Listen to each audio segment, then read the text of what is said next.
continue sur les abdos hypopressifs. On est sur l'exercice que je fais faire en deuxième intention en général, puisque c'est l'évolution du premier, donc il s'appelle le crunch corrigé. Le crunch corrigé, il vient un petit peu contrecarrer le crunch que tout le monde connaît, qui était un mouvement hyper contraignant à la fois au niveau articulaire dans le dos et au niveau du périnée, puisqu'il n'était pas du tout intégré, qu'il était en compression. Également, il n'était pas forcément intéressant parce qu'on allait travailler en position raccourcie, donc en course interne, les abdominaux, et que du coup, ils étaient contraints de ressortir, alors que nous, surtout si on se voit dans le cadre d'un postpartum, donc après une rééducation du périnée et un accouchement, j'imagine qu'on a plutôt tendance à vouloir rentrer le ventre en dedans plutôt que le faire ressortir en mode tablette de chocolat de bodybuilder. Donc, une fois qu'on a dit ça, on va reprendre ensemble les 4 points essentiels du concept des abdos hypopressifs. Le premier, autograndissement avec allongement de la colonne et correction en aplatissement maximum de la colonne. Deuxième point, périnée, expiration. J'engage mon périnée, le muscle profond du bas du ventre, sur un mouvement d'expiration bouche ouverte, sans contrainte de flux expiratoire. Concept numéro 3, donc c'est le travail des abdominaux en gardant les 2 engagements préliminaires.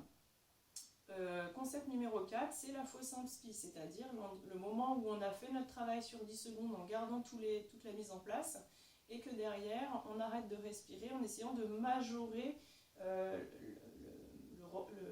travail des abdominaux en passant vraiment sous les côtes. Donc on y va pour la position. Donc on est complètement allongé et on va reprendre la mise en place qu'on avait vue pour la posture jambes en crochet de l'exercice de la position de base. Donc, pied au niveau du genou opposé, je mets l'autre pied en parallèle, je lève mes fesses, je les pousse vers les talons, je garde les paumes de main ouvertes vers le plafond, les épaules serrées en arrière, et là je vais mettre les mains en arrière du cou.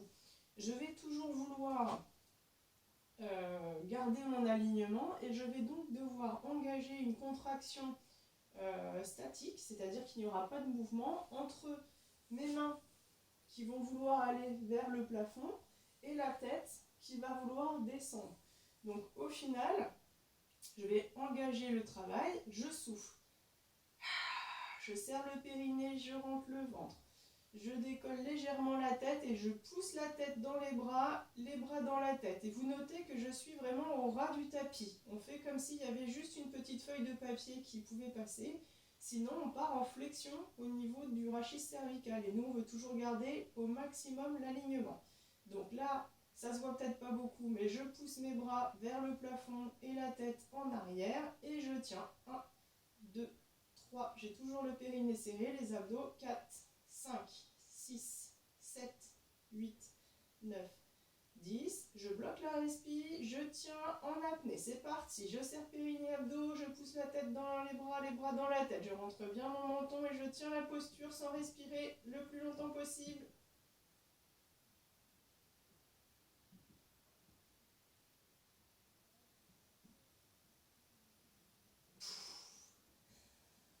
On relâche doucement en soufflant.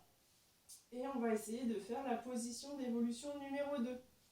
Donc pour rappel, la position d'évolution numéro 2, on aura les jambes à 90 degrés. Donc avant de monter les jambes, on fait la mise en place au niveau de la tête et des bras.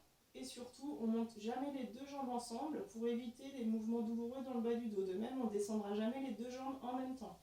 Alors c'est parti, je souffle. Je serre le périnée, je rentre le ventre, je décolle la tête, je pousse la tête dans les bras. Je lève une jambe à 90, l'autre jambe à 90 et je tiens. Allez, 1, 2, 3, 4, 5, 6, 7, 8, 9, 10.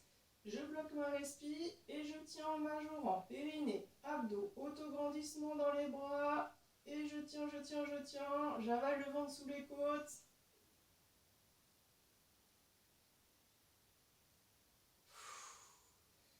Je relâche, je pose la tête, une jambe, l'autre, et je redescends doucement. Méfiez-vous toujours, dès l'instant où on interpose les jambes, que le dos ne creuse pas. Position numéro 3, Donc on va passer à 90 décalé. Même principe. Je souffle. Je serre le périnée, je rentre le ventre, je décolle la tête, je pousse la tête dans les bras. Je lève une jambe, je lève l'autre jambe, je décale et je tiens. 1, 2, 3, 4, 5, 6, 7, 8, 9, 10. On bloque la position et on majore. Allez, le périnée, les abdos passent sous les côtes, on pousse la tête dans les bras, on tient le plus longtemps possible. On bloque la respiration, on majore tous les paramètres. On repose la tête, une jambe, l'autre, et on relâche doucement. Position numéro 4, on pourrait faire la même chose.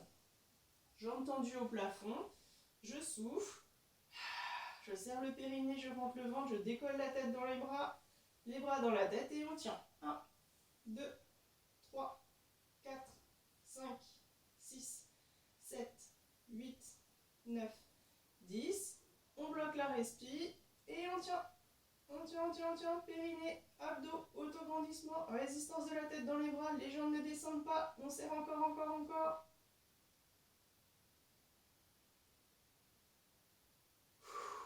Quand on peut plus, on repose la tête, une jambe, l'autre, et on relâche doucement. Même principe si vous souhaitez faire la dernière évolution, en descendant un petit peu les jambes tendues. Méfiez-vous toujours cependant parce que c'est la position la plus contraignante au niveau du maintien du bas du dos. Comme pour la première série qu'on avait faite avec les abdos position de base. Méfiez-vous, ne la faites pas en première intention. Essayez déjà de vous apprivoiser les principes de posture sur la première position avec les jambes en crochet. Déjà pour sentir que ça va rechercher un petit peu plus les résistances au niveau des insertions hautes des abdominaux. Et là, quand vous rajoutez les jambes, vous verrez que ça vient chercher un petit peu plus au niveau des insertions basses également. Donc méfiez-vous, c'est possible que vous vous mettiez un petit peu aussi à trembloter. Donc les muscles qui ne sont pas complètement prêts à travailler ou qui sont en reconditionnement musculaire vont se mettre à fibriller légèrement. Donc c'est pas très agréable, on a l'impression de bloquer un petit peu, moi ça me l'a fait par instant. Bon, il faut passer par-dessus et une fois que vous ferez régulièrement ces exercices, vous verrez que ces petites sensations un petit peu désagréables de limitation musculaire vont disparaître parce que le muscle va être de plus en plus à l'aise et va pouvoir tenir plus longtemps ou dans des postures plus difficiles. De même, là j'ai fait des exercices qui sont sur 10 secondes. Si vous sentez qu'au début c'est difficile, vous verrez que rapidement vous allez être à l'aise. N'hésitez pas à passer sur des exercices plus longs, de 20 secondes ou même de 30 secondes. Et pensez à faire les évolutions. Donc on a fait position de base, on a fait le crunch corrigé. On va pouvoir essayer maintenant de travailler en asymétrique en recrutant un petit peu plus les abdominaux obliques. Voilà. Donc les obliques, la barre de fer et le guetteur pour la suite.